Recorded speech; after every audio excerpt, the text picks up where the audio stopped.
തീർച്ചയായിട്ടും ഞങ്ങൾ 29-ാം തീയതി ഇവിടുന്ന് പുറപ്പെട്ടതാണ്. ദുർഗിലുണ്ടായിരുന്നു. ഞങ്ങൾ ജയിലിൽ പോയി സിസ്റ്ററിനെ കാണാനായിട്ട് സാധിച്ചു.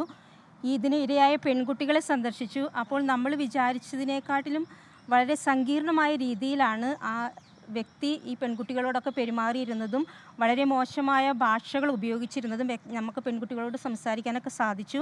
അവരും നമ്മളോടൊപ്പം നിൽക്കാൻ തയ്യാറാണ്. അതുപോലെ തന്നെ ഇത് ഒരുമയുടെ ഒരു വിജയമായിട്ടാണ് നമ്മൾ കാണുന്നത്. കേന്ദ്ര സർക്കാരിനോടും പ്രത്യേകിച്ചും കേരള സർക്കാരിനും കേരളത്തിൽ നിന്ന് എല്ലാവരോടും രാഷ്ട്രീയ ഭേദമന്യേ ഒരുമിച്ച് നിന്ന നമ്മുടെ കേരളത്തിനും നമ്മൾ പ്രത്യേകമായിട്ട് നന്ദി പറയാനായിട്ട് ആഗ്രഹിക്കുകയാണ്. ഇതൊരു അഭിമാനത്തിൻ്റെ സമയമായിട്ടാണ് നമ്മളിതിനെ കാണുന്നത്. അതായത് മതപരിവർത്തനം, കടത്തടക്കമുള്ള കുറ്റങ്ങളിലേക്ക് അത്രത്തോളം ഉയർന്ന രീതിയിലുള്ള ഒരു ആക്രമണമാണ് സന്യാസി സമൂഹത്തിനെതിരായിട്ടുണ്ടായത്. ഒരു ഭീതി സന്യാസ സമൂഹത്തിൻ്റെ ഇടയിൽ ഉണ്ടാക്കിയിട്ടുണ്ട്. ഇനിയുള്ള ദിവസങ്ങളിൽ ഒരു സംരക്ഷണം വേണം എന്നുള്ള ഒരു ആവശ്യം ശക്തമായി ഉന്നയിക്കുന്നു. തീർച്ചയായിട്ടും നമ്മൾ ഉന്നയിക്കുന്നുണ്ട്. നമ്മൾ ഇതിനു മുൻപും പറഞ്ഞിരുന്നു, ഭരണഘടന നമുക്ക് ഉറപ്പ് നൽകുന്ന സഞ്ചാര സ്വാതന്ത്ര്യം, മതസ്വാതന്ത്ര്യം ഇതെല്ലാം നമുക്ക് വീണ്ടും ആവശ്യമാണ്. ഇനിയുള്ള കാലഘട്ടങ്ങളിലും അത് ആവശ്യമാണ്. റായ്പൂരിൽ ചെന്നപ്പോൾ സിസ്റ്റർ എന്താണ് തോന്നിയത് ഈ ഒരു സാഹചര്യം കണ്ടപ്പോൾ?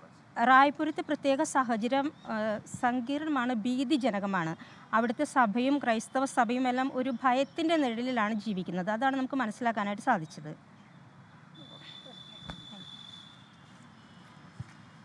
ജയിലിലെത്തി കണ്ടു, കന്യാസ്ത്രീകളെയൊക്കെ നേരത്തെ കണ്ടിരുന്നു. പിന്നീട് ഈ പെൺകുട്ടികളോടൊക്കെ സംസാരിക്കുമ്പോൾ ഏറ്റവും മോശമായ ഒരു അനുഭവത്തിലൂടെയാണ് അവർ കടന്നു പോയത് എന്നൊക്കെയുള്ള കാര്യങ്ങൾ പങ്കുവച്ചിട്ടുണ്ട് എന്നൊക്കെ പറയുകയായിരുന്നു. ഏതായാലും സന്തോഷം നൽകുന്ന വാർത്തയാണ്. അല്പസമയം മുൻപ് ബിലാസ്പൂർ NIA കോടതിയിൽ നിന്നെത്തിയത്. 9 ദിവസത്തെ ജയിൽ വാസത്തിന് ശേഷം അവർക്ക് ജാമ്യം ലഭിച്ചിരിക്കുന്നു. അവിടെ മധുര വിതരണം നടക്കുന്നുണ്ട്. സെൻട്രൽ ജയിലിന് മുന്നിൽ നിന്നുള്ള തത്സമയ കാഴ്ചകളാണ് പ്രേക്ഷകർ കാണുന്നത്.